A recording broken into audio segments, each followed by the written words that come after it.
Redditor 1. I've never told anyone this before, but I still remember that camping trip like a fever dream from my childhood.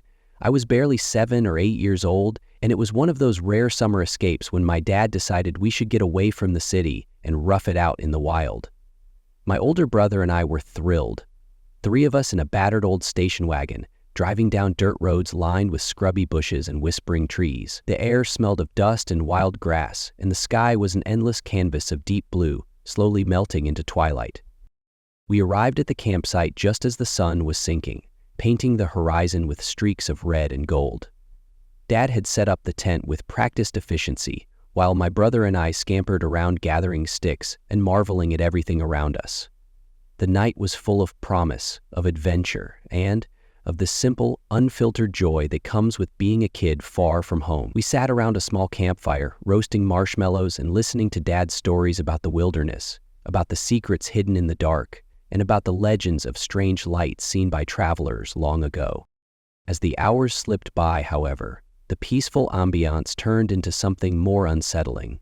The air grew thick with the incessant buzz of mosquitoes. They swarmed over us like tiny, insidious invaders, their bites pricking our skin relentlessly. Even the comforting warmth of the fire couldn't fend off their assault. By the time midnight crept in, we were covered in red welts, and our laughter had turned into whining complaints. Reluctantly, Dad made the decision to pack up and leave, promising that we'd return once the summer rains cooled things down. The drive back was a blur of sleep-deprived yawns and the steady hum of the old car's engine. We were on a narrow road bordered by dense bushland that stretched out into the darkness. I remember how the trees on either side seemed to lean in close, their silhouettes swaying gently in the wind, creating a tunnel of shadow and faint moonlight. I dozed in the back seat while my brother, barely awake, was lost in his own thoughts. Dad, ever vigilant behind the wheel, kept his eyes fixed on the road, occasionally glancing at the dark outlines of the passing landscape. It was on that drive that something impossible happened. I was jolted from a near slumber by a peculiar sensation, a prickling awareness that I wasn't alone. I sat up, my small heart thudding hard against my chest, and peered out the window. Through the rows of trees, I saw it, a bright, almost blinding white light trailing us. It moved with a deliberate, steady pace as if it were following our car down the road. I could hardly believe what I was seeing. I nudged my brother, his eyes snapping open as he too stared, wide-eyed, at the phenomenon. "It's like a wheel," he whispered, his voice trembling with a mix of awe and fear. I nodded slowly, unable to tear my gaze from the luminous orb gliding among the trees. We both shouted for Dad's attention, our voices small and urgent in the vast, silent night. But Dad was distracted. He had his focus split between the road and scanning for any sign of kangaroos that sometimes roamed this remote stretch. His conversation was light, even joking, about spotting a kangaroo or two, completely oblivious to our frantic whispers. For what seemed like an eternity, though in reality it was no more than 10 seconds, I watched the light follow our car, its brightness piercing the darkness in a way that made everything else seem to dim. I remember the texture of that moment, the coolness of the air suddenly turning electric, the taste of fear bitter on my tongue, and the overwhelming urge to flee. My brother's hand gripped the edge of his seat as if trying to hold himself steady, and I could see the terror in his eyes, mirroring my own. Then, without warning, the light did something I still cannot explain. It shot straight upward, its course defying any natural explanation, as if it had been tethered to our car all along before breaking free. In one split second, the orb ascended with such speed that it disappeared into the starry sky, leaving behind nothing but an echo of its glow in the darkness. The world fell silent for a beat. No mosquitoes, no wind, just the heavy, palpable stillness of the night. All my life, I had been told stories of mysterious lights and unexplainable phenomena.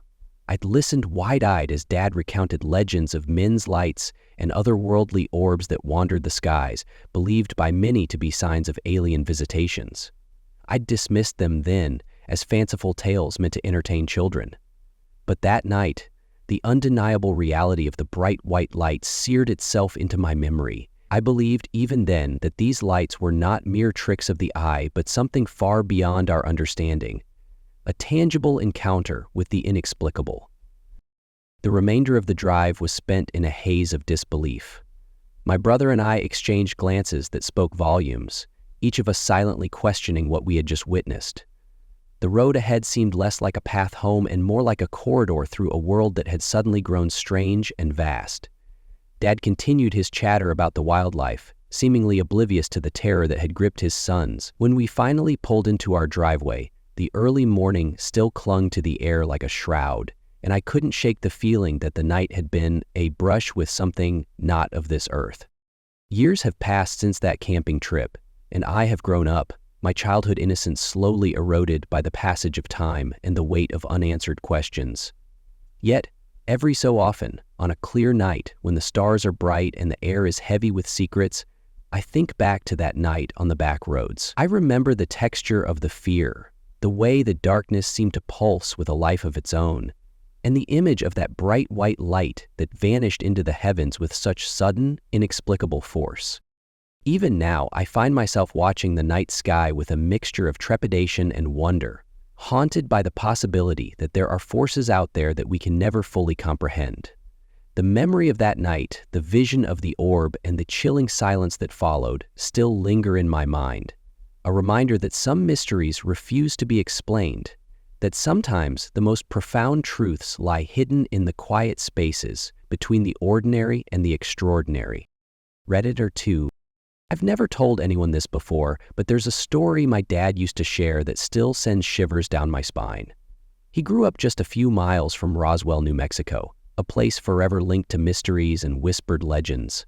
Back then, my dad worked for the New Mexico Game and Fish, a job that on the surface seemed as ordinary as any other. One of his routine duties was to scrape the moss off the sides of an old ditch that ran through a vast, empty field in the middle of nowhere. It was a scorching summer day, the kind where the relentless New Mexico sun turns the desert into a shimmering, wavering mirage. My dad had set out early, determined to finish his work before the heat became unbearable. The field was silent except for the occasional rustle of wind through the dry grass, and the only sound was the steady scraping of his tools against the rough ditch wall. He was alone, save for the company of a coworker who would occasionally pass by to exchange a few words or check on his progress. As he knelt by the ditch, methodically removing the thick green moss that clung stubbornly to the weathered earth, something caught his eye. He looked up from his work and saw, high above the barren landscape, a silver sphere that gleamed in the sunlight. It was not large, but its brightness was impossible to ignore. A perfect, smooth orb that seemed to float effortlessly in the clear blue sky. My dad's breath caught in his throat. In that isolated stretch of desert, where the ordinary was all that one could expect, the appearance of that sphere was anything but normal. Without wasting a moment, he called out to his coworker. Both men stopped their work and turned their eyes skyward, watching in silent disbelief as the sphere began to change. It started to rise slowly, as if buoyed by some unseen force, and gradually its brilliant light began to diminish. The sphere moved upward, growing smaller with every passing second, until it was nothing more than a distant glimmer in the vast expanse of the sky.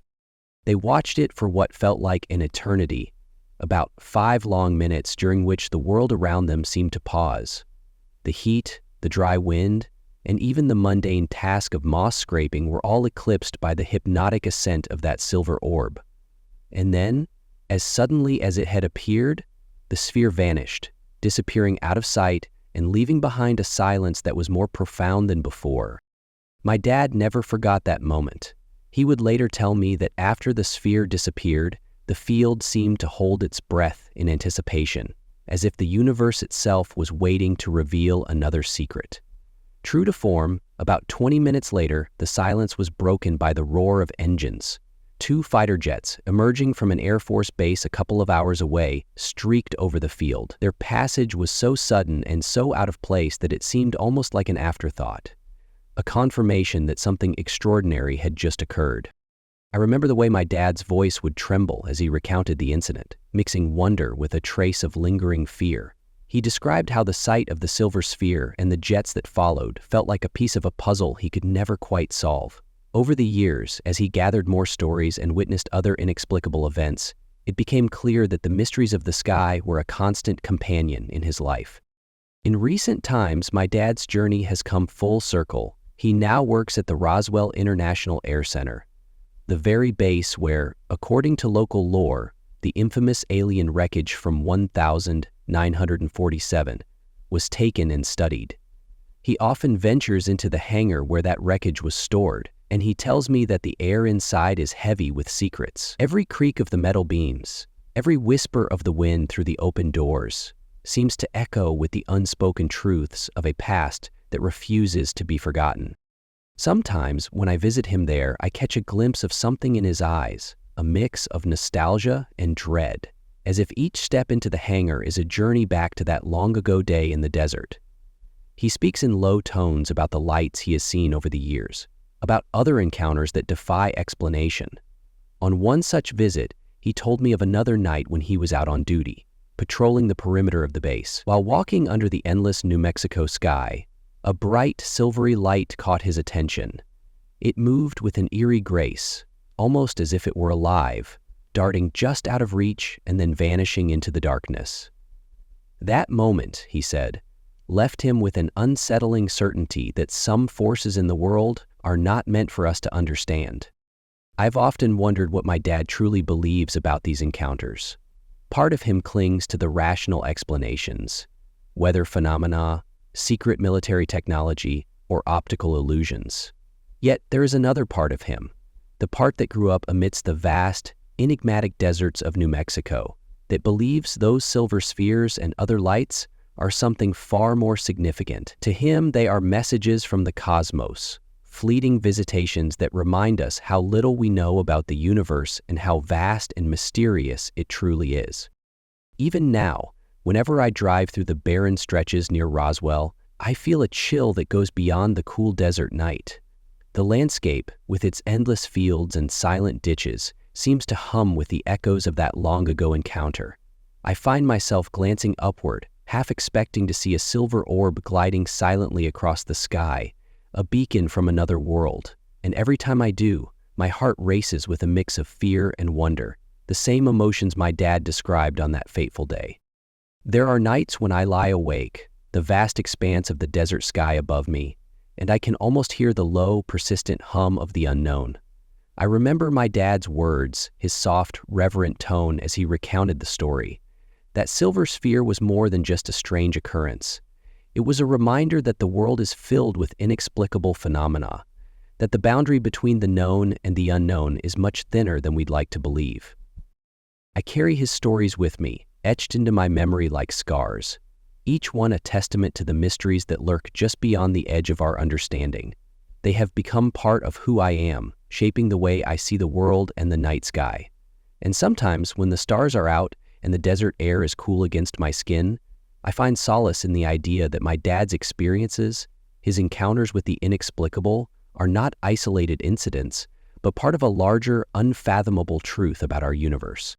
In the end, I've come to accept that some mysteries are meant to remain unsolved. The silver sphere in the field, the fighter jets that roared overhead, the silent secrets of the Roswell hangar, they all serve as haunting reminders that we are not alone in this vast, unpredictable cosmos. And while I may never fully understand what my dad saw that day, the memory of it lives on in me, a silent echo of the extraordinary, waiting in the dark corners of a world that is far more mysterious than we can ever imagine. Redditor 3. I've never told anyone this before, but Maine isn't just a creepy place because of Stephen King. It's creepy because of the land itself. I live in southern Maine, where most of our sparse population clings to traditions and whispered legends. Even as a kid, I knew that something was off about these woods, these foggy roads. My family has always been drawn to the strange and inexplicable. We've gone on ghost hunts, shared stories of eerie lights and mysterious figures lurking in the dark, and I've seen things happen that defy any ordinary explanation. It was a cool, overcast evening in late October when I found myself driving home after a late-night ghost hunt in the shadier northern districts.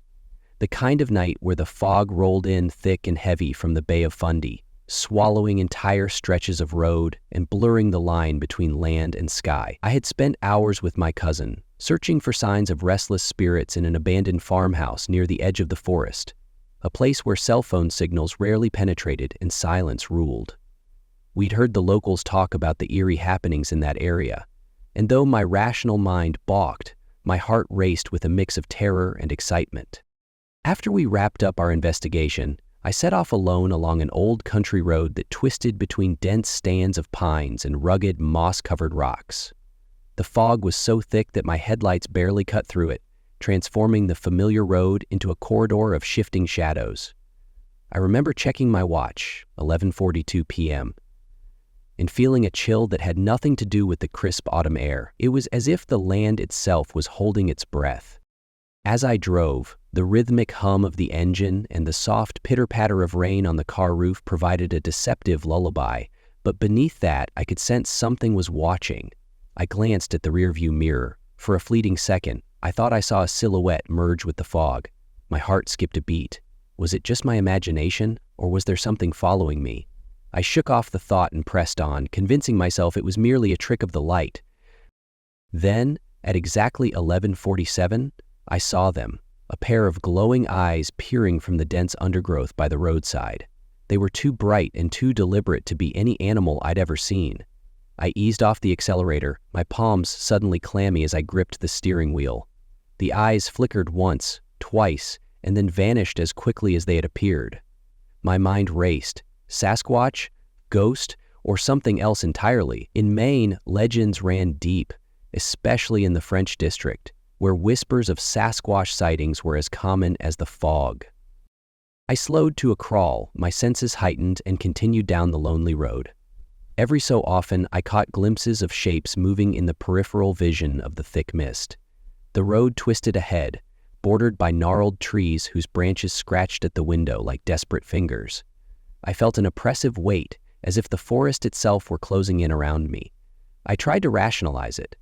Maybe it was just the isolation, the lack of cell service reinforcing the old stories I'd grown up with, but deep down, I knew there was something more at work. Out of the corner of my eye, I caught a flash of light, a brief, almost imperceptible glimmer that didn't belong in the natural palette of the night. It was a stark, unnatural brightness against the muted tones of the fog and darkness. I squinted, trying to focus, and then it happened. The light expanded rapidly, revealing itself as a silvery, almost translucent orb moving erratically above the treetops. For a heartbeat, time seemed to slow. I could feel my pulse pounding in my ears as the orb floated silently, as if suspended in a dream. I pressed my foot against the brake, coming to a stop on the gravel shoulder. The world outside my car was eerily quiet except for the soft whisper of the wind. I sat there, breath catching in my throat, staring up at the strange object. It hovered for a moment, then shot upward in a burst of speed, disappearing into the starless sky. I sat frozen, my mind teetering between disbelief and a surge of primal fear. I had seen UFOs reported before, but never up close, and never with such an unsettling clarity. For a long minute, I just sat there, trying to regain control of my racing thoughts. I remembered the stories my dad used to tell, tales of silver spheres and unexplained lights that danced in the skies over Roswell and back here in Maine. But even those ghost stories paled in comparison to what I had just witnessed. It was as if the very fabric of reality had rippled, offering me a glimpse into a world beyond human understanding. After what felt like an eternity, I started the car again, the engine's hum oddly comforting now that I was moving away from that inexplicable encounter. The road, shrouded in fog and mystery, seemed to stretch out endlessly before me. I kept glancing at the rearview mirror, half expecting the orb to reappear, trailing me like a silent sentinel. But nothing did. The oppressive stillness of the night returned, punctuated only by the rhythmic scrape of my tires on the gravel.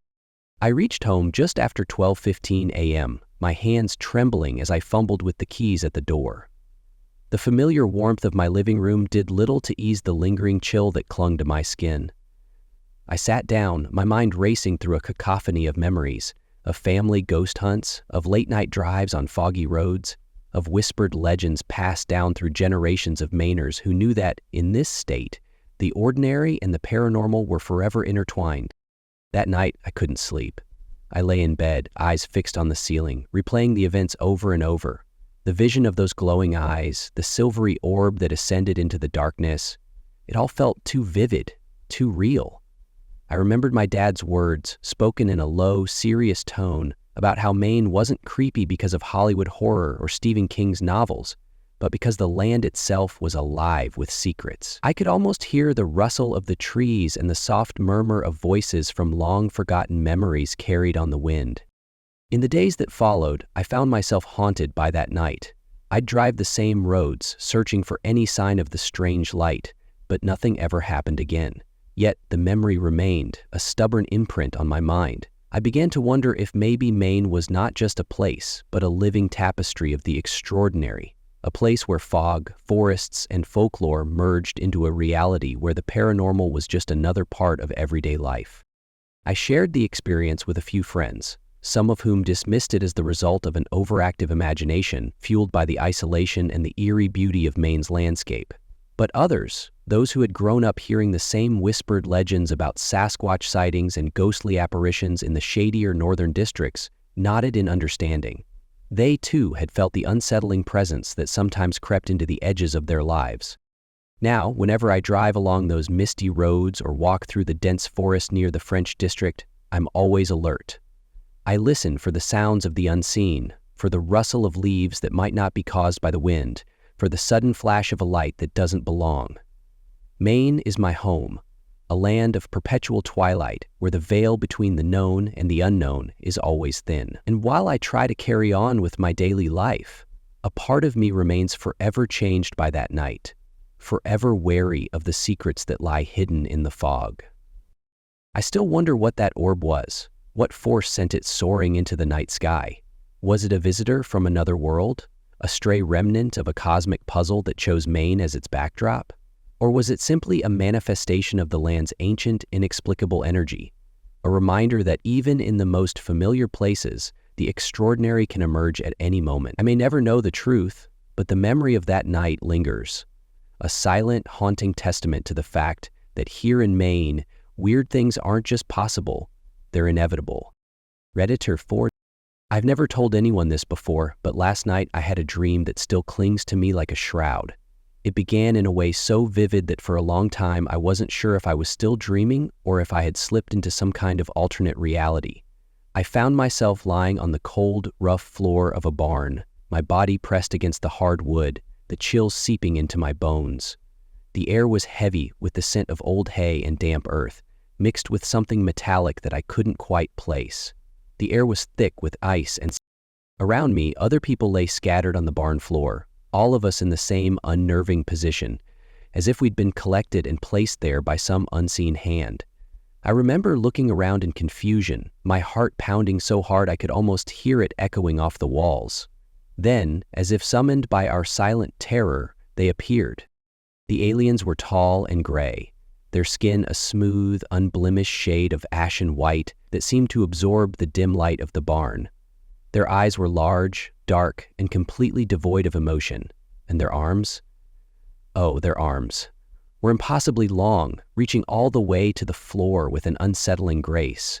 They moved slowly, deliberately, as if every motion was measured, every gesture a part of some unfathomable plan.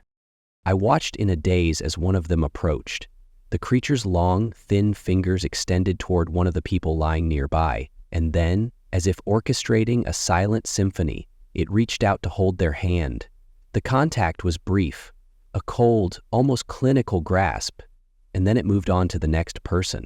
The same ritual was repeated over and over, hands being held for mere moments before being released, each touch sending a ripple of inexplicable dread through the room.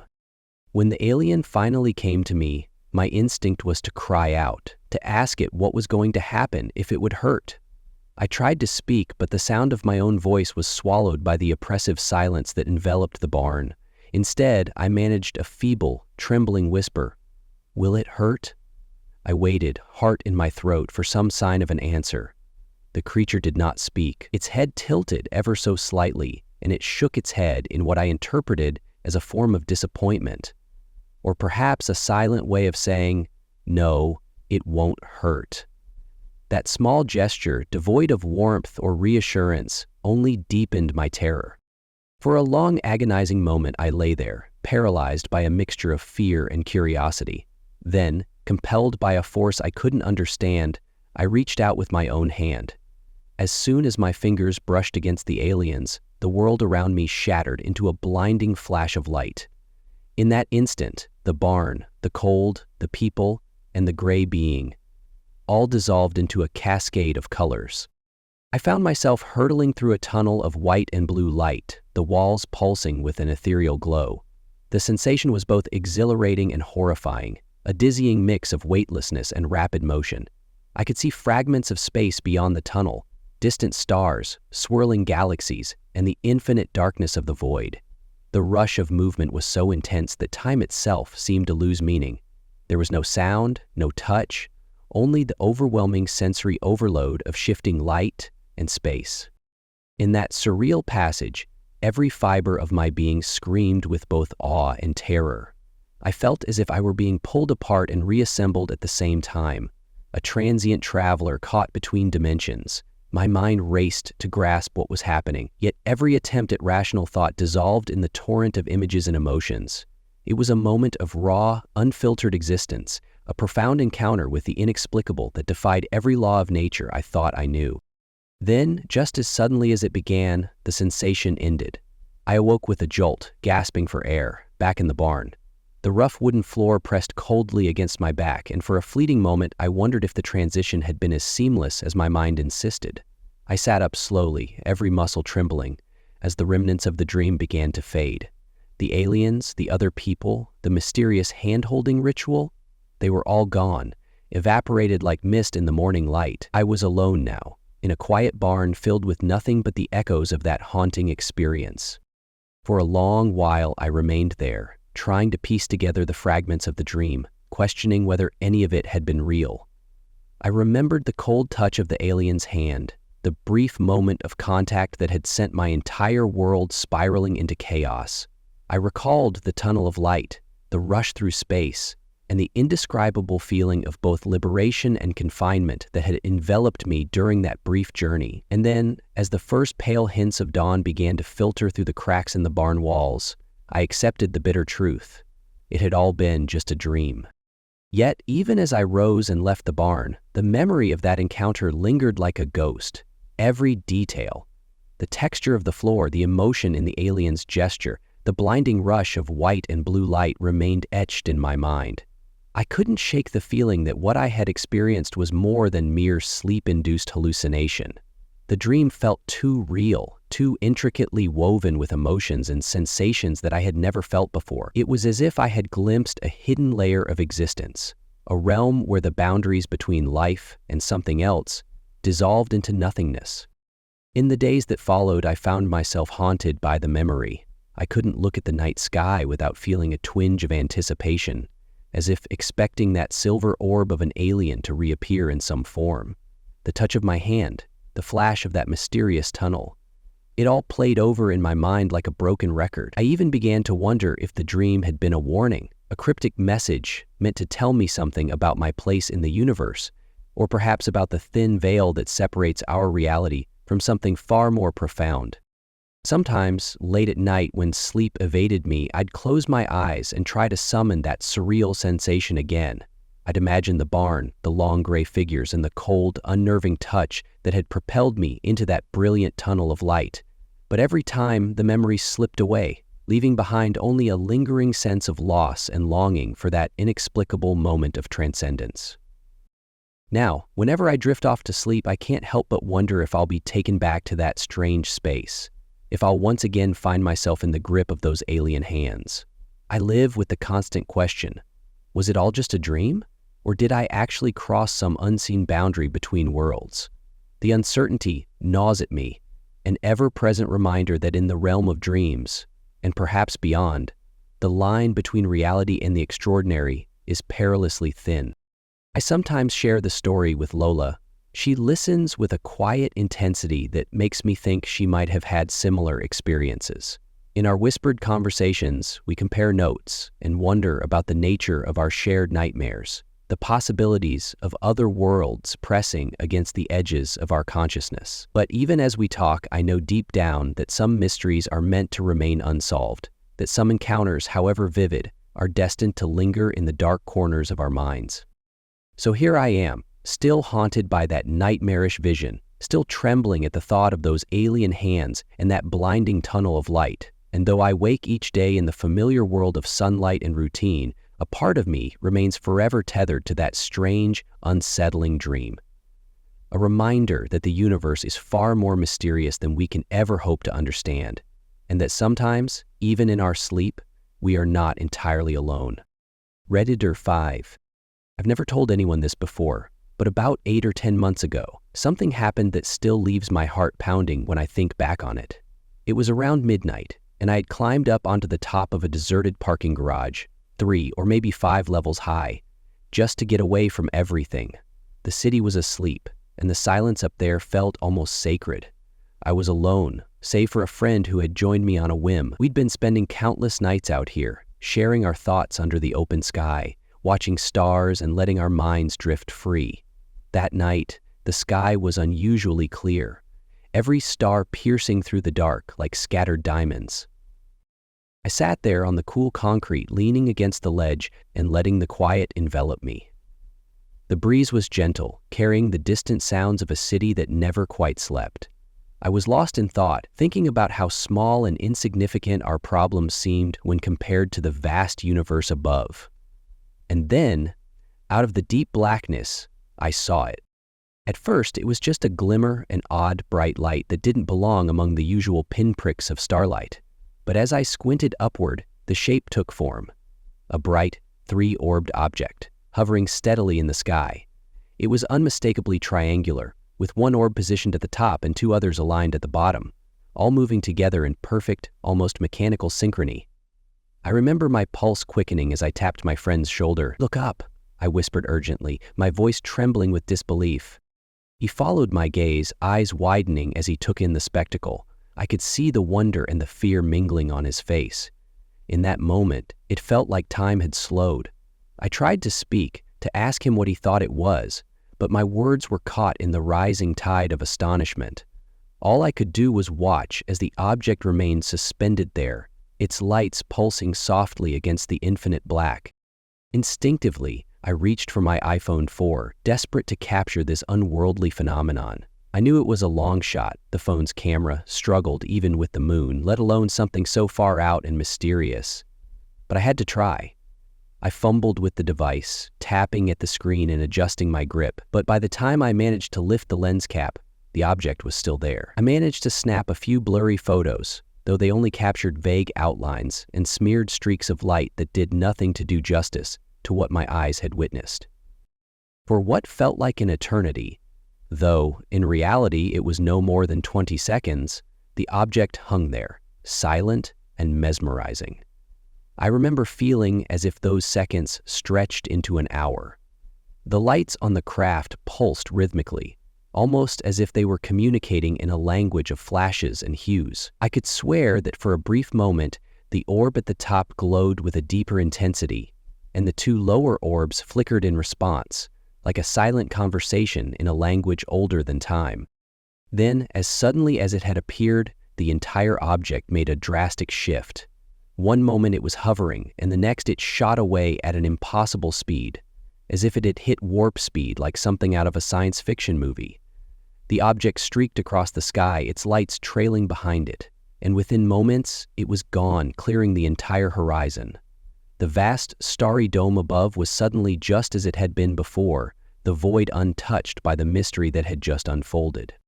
For a long, heavy 15 minutes, my friend and I sat there in stunned silence, our minds trying to process what we'd just witnessed.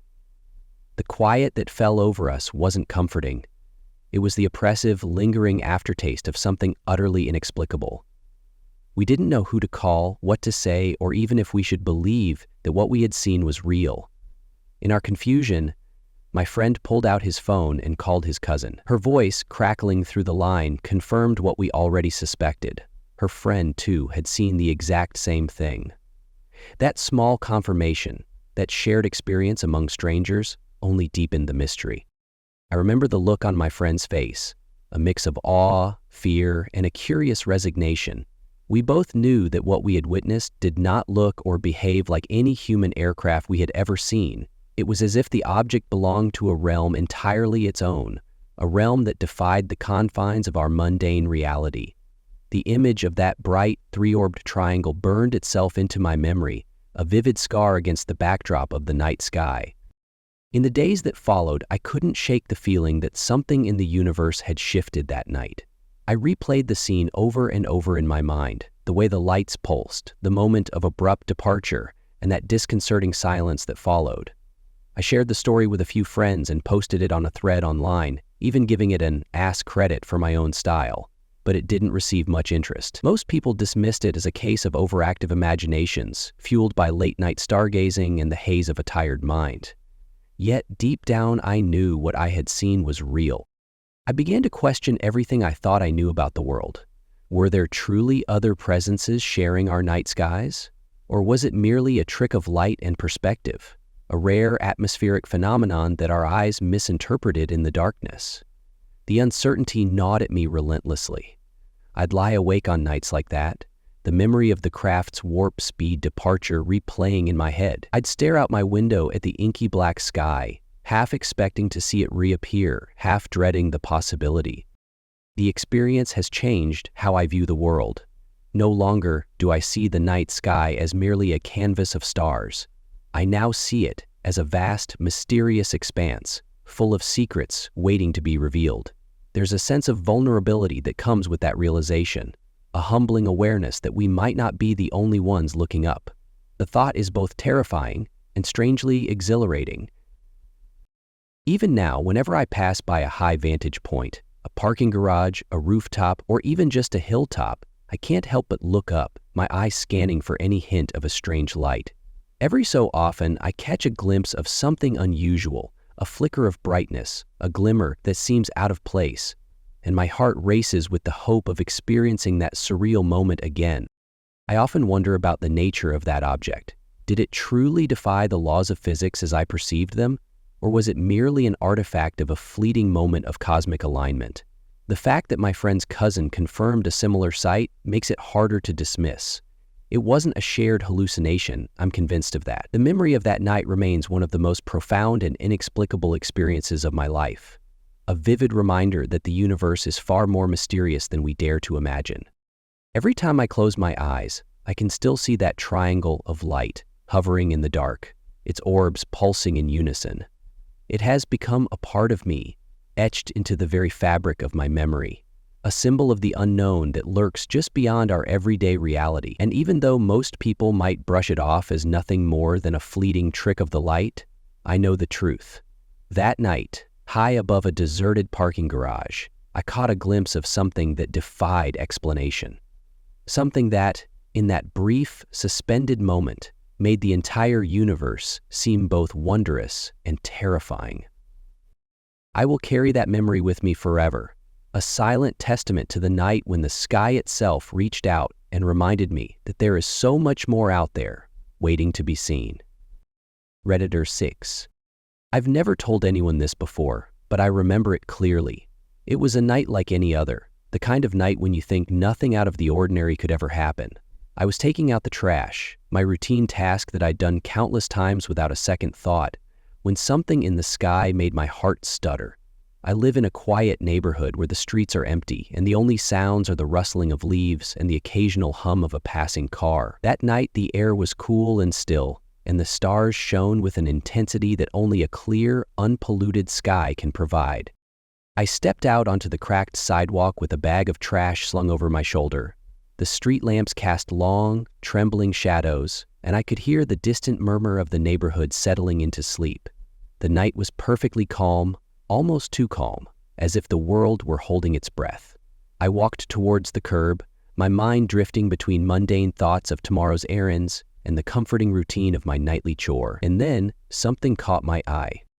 There, high above, was a star unlike any I'd ever seen. It was extraordinarily bright, almost unnaturally so, and for a moment I assumed it must be a satellite reflecting the city's dim light. I squinted, trying to make sense of the odd movement it exhibited. At first, it simply moved in a steady arc across the heavens, the kind of movement you'd expect from something caught in Earth's gravitational pull. But then it began to change direction, abruptly, in ways that defied all logical explanation. I stopped in my tracks, my heart thundering in my chest as I craned my neck upward. The star, if you could call it that, seemed to wobble in the sky, shifting its path several times. I could hardly believe my eyes. It was as if the light was alive, making decisions on its own.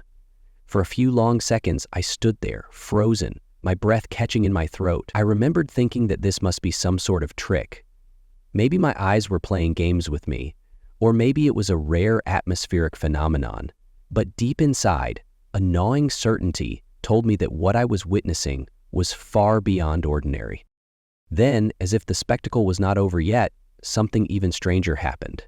From the brilliant core of that star-like light, a series of smaller, yet equally radiant lights began to peel away. They emerged almost as if they were released from an unseen container, darting out around the main light. It was as if the star had suddenly split itself into a cluster of luminous orbs. These smaller lights swirled around the central beacon in a graceful, almost choreographed dance, their movements fluid and erratic at the same time. They twirled and flared, creating intricate patterns against the velvet black of the night sky. I could hardly blink, mesmerized by the phenomenon unfolding before me. The smaller lights, each a tiny point of pure brilliance, seemed to hover in place for a moment before darting away and then circling back. I felt a strange mix of wonder and dread as I watched them. There was something almost hypnotic about the way they moved. Yet, beneath the beauty lay an undercurrent of something unsettling. It lasted for what felt like an eternity, though in reality, I later measured it as barely 20 seconds. 20 seconds during which time the universe, or at least the small patch of sky above my head, transformed into a surreal theater of light. Then, just as suddenly as it had all begun, the performance was over. One by one, the smaller lights shot back into the central bright orb, as if being absorbed back into it. The central light pulsed once more, almost like a final exhalation, and then it bolted. It sped away from where it had been, vanishing rapidly until there was nothing left but the familiar stars in the sky. I stood there, rooted to the spot, feeling as if the very ground beneath my feet had shifted. My mind raced, trying to piece together the fragments of what I had just witnessed. It wasn't a satellite, I was sure of that now. It wasn't an airplane or any known aircraft either. It was something different. Something that defied explanation. I slowly resumed my walk to the curb, my legs unsteady, my eyes still fixed on the spot where the strange light had been. The world around me seemed to have resumed its normal pace, as if nothing had happened at all. But I knew what I had seen. I could feel the memory of it pulsing inside me, a secret throb that I would carry with me for a long time. I stood there a moment longer, the bag of trash forgotten in my hand, and I tried to steady my breathing. My thoughts were a jumbled mess of awe and skepticism, of fear and excitement. When I finally made it back inside, I locked the door and sat down at my kitchen table, still grappling with the enormity of what I'd witnessed. I pulled out my phone, tempted to review it for any evidence, though I knew well that no camera could capture the full essence of that spectacle. I scrolled through my photo gallery, noting the usual assortment of mundane images and a few blurry attempts I had managed to capture, though they only registered as faint smudges of light and nothing compared to the living experience. I spent the rest of the night replaying the event in my mind. Every detail was etched into my memory. The initial glimmer of the bright star, its erratic dance, the burst of smaller lights, and the rapid, almost imperceptible disappearance. I tried to rationalize it all. Perhaps it was a natural phenomenon, some rare play of light and atmosphere that science had yet to fully explain. Or maybe it was a military experiment, a secret drone display of sorts. But the way it moved, the way the lights interacted with each other, seemed too intentional, too otherworldly. By morning, I had resolved to share the experience online, to post it on a thread with an Ask Credit note for my style, even if it didn't garner much interest. I typed out the details, every nuance of what I had seen, hoping that someone, somewhere, would understand or perhaps share a similar experience. Yet, even as I pressed submit on my post, A part of me wondered if it would just be another forgotten story, buried beneath countless other anecdotes of unexplained phenomena. In the days that followed, I found myself glancing at the night sky with a heightened sense of awareness. Every so often, I would catch a glimpse of something out of the corner of my eye, a fleeting flash of brightness, a subtle movement that made my heart skip a beat, and I would be transported back to that silent, transformative moment on the curb. I tried to talk about it with friends, but most dismissed it as an overactive imagination fueled by late-night solitude. Still, I knew what I had seen. It was real. It was a mystery, and it had touched something deep within me. There are nights when I lie awake, the echo of that brief encounter reverberating in my mind. I wonder if it was a one-time occurrence, or if the skies hold more secrets than we can ever comprehend.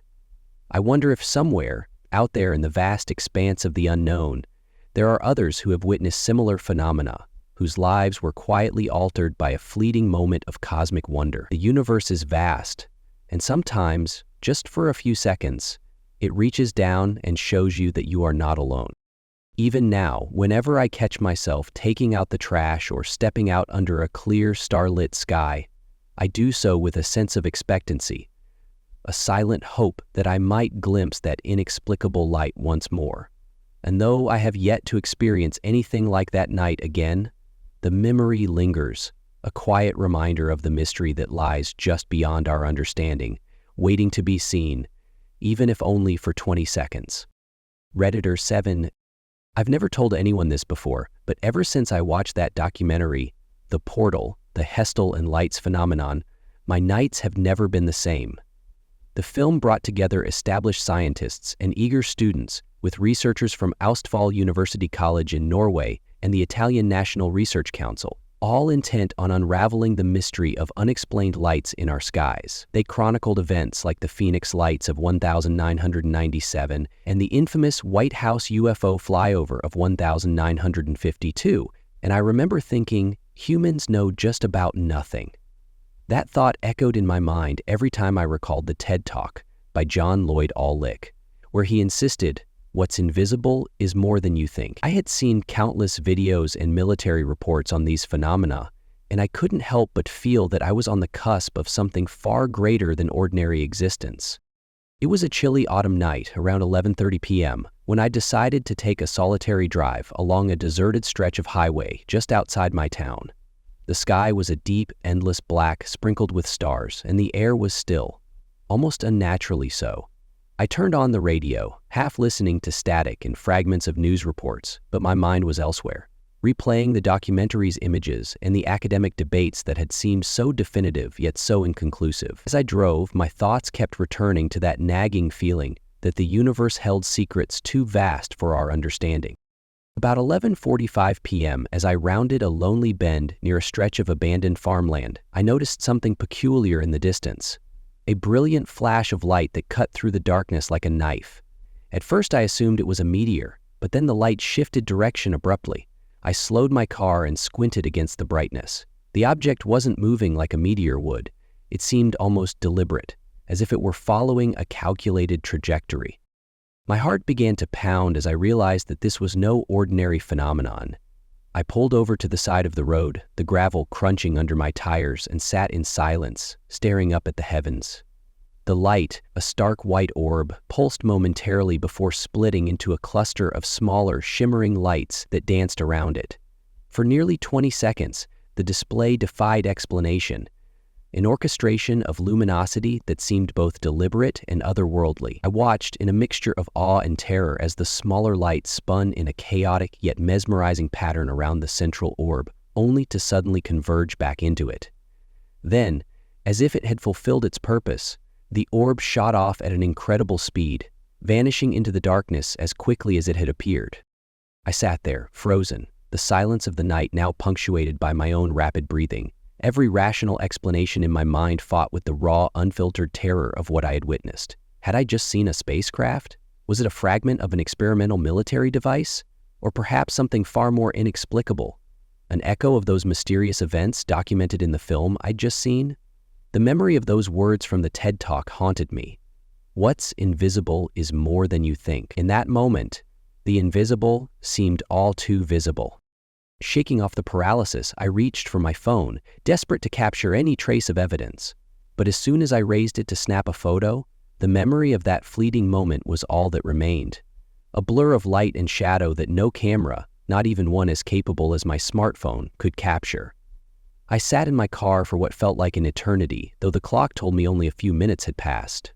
I kept glancing at the road behind me, half expecting the brilliant orb to reappear, trailing me like an omen. But the only sounds were the steady hum of the engine and the soft rustle of the wind in the nearby trees. I eventually started the car and drove home in a daze, each mile stretching into an uncomfortable reminder of that inexplicable encounter. Once home, I locked my door and sat at my kitchen table for hours, replaying every detail in my mind. I scrolled through forums, watching videos, and reading military accounts that echoed my own experience. Despite the myriad of theories, nothing made sense. Each account, whether it was a reference to the Phoenix Lights or that historic White House flyover, only deepened my unease. It was as if every documented sighting was a piece of a cosmic puzzle that I was never meant to solve. Days turned into weeks, and the memory of that night refused to fade. I found myself haunted by the sensation of unseen eyes watching me from the darkness. Late at night, when I sat by my window, the sky seemed to shimmer with hidden movement. Sometimes I could almost convince myself that I saw a flicker, a brief flash of a white orb dancing on the edge of my vision, but when I turned to look, there was nothing but the cold, unyielding dark. One evening, driven by a mix of curiosity and desperation for answers, I reached out to a local ufology group. We met in a small, cluttered room filled with books, old film reels, and more questions than answers. I shared my experience, recounting every detail, the moment the light shifted, the orchestrated dance of the smaller orbs, and the final, breathtaking burst of speed that left me questioning everything. The group listened intently, nodding as if they understood, yet their eyes betrayed a knowledge of secrets that remained unspoken. One member, an older man with a grizzled face and a voice that trembled slightly, mentioned that similar events had been recorded near research institutions in Norway and Italy, tying back to the very documentary that had first ignited my fascination.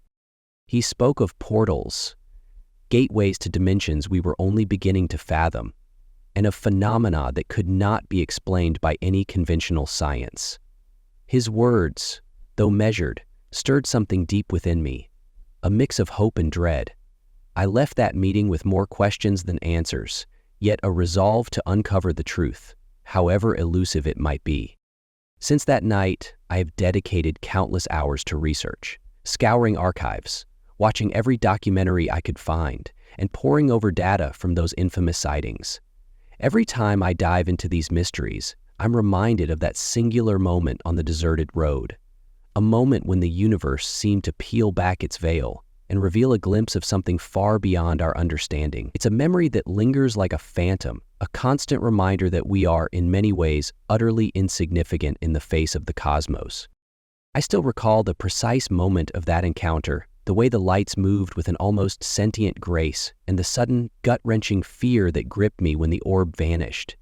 That experience, like so many others documented by military insiders and researchers alike, has left an indelible mark on my soul. It reminds me every day that the world is filled with mysteries, that the visible is only a fraction of what exists, and that sometimes, when you look up at the night sky, you might just catch a glimpse of something that defies explanation, a phenomenon that summons the very essence of our collective curiosity and fear. And so, every time I see a particularly bright star or a fleeting flash of light, I pause, my heart thumping in my chest, and I wonder if the portal is opening once again. I know that I may never have all the answers, and perhaps that is for the best. For in the end, the mystery itself is what fuels our wonder, reminding us that the universe is vast, enigmatic, and filled with secrets that are waiting to be uncovered, even if they remain forever out of reach. Redditor 8. I've never told anyone this before, but my grandfather's story still haunts me, a memory woven into the fabric of my childhood. He was a worldly man, a seasoned captain who spent most of his life steering boats through the Panama Canal and sailing across the Americas and Asia. After decades spent at sea, he finally retired and settled in rural Louisiana, not far from the Air Force Base in Alexandria. It was there, in the deep hush of the countryside, that he witnessed something that defied explanation. One humid evening, as the Louisiana heat began to relent and the sky turned a deep indigo, my grandfather sat on his creaking porch overlooking a vast empty field. The field stretched out like an endless ocean of darkness, punctuated only by the faint glow of a crescent moon.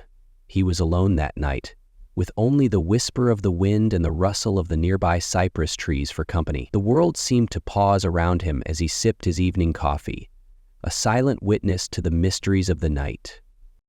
Then, from somewhere in the distance, he saw it, a strange, shifting light that moved across the horizon.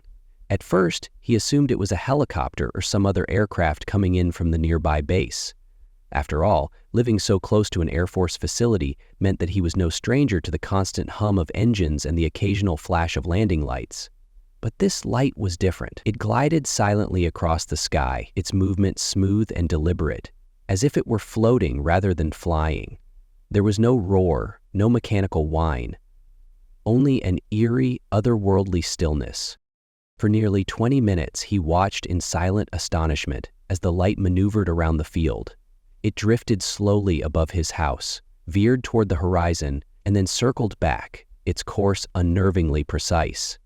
Every instinct in his seasoned, pragmatic mind screamed that something was off, yet he couldn't tear his eyes away. He noted how the light seemed to hover in place at times, pausing as if to observe the land below, and then resuming its journey with a grace that defied the very laws of physics.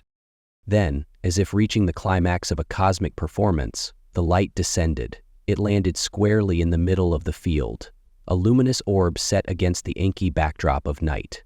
For what felt like an eternity, about 10 long minutes, the light remained stationary, completely silent and unmoving. My grandfather described the scene as surreal, a glowing, otherworldly presence in the heart of a barren field, untouched by wind or sound. The silence was profound. Not a single hum or word disturbed the nocturnal stillness. Curiosity, mixed with a mounting sense of dread, compelled him to investigate further.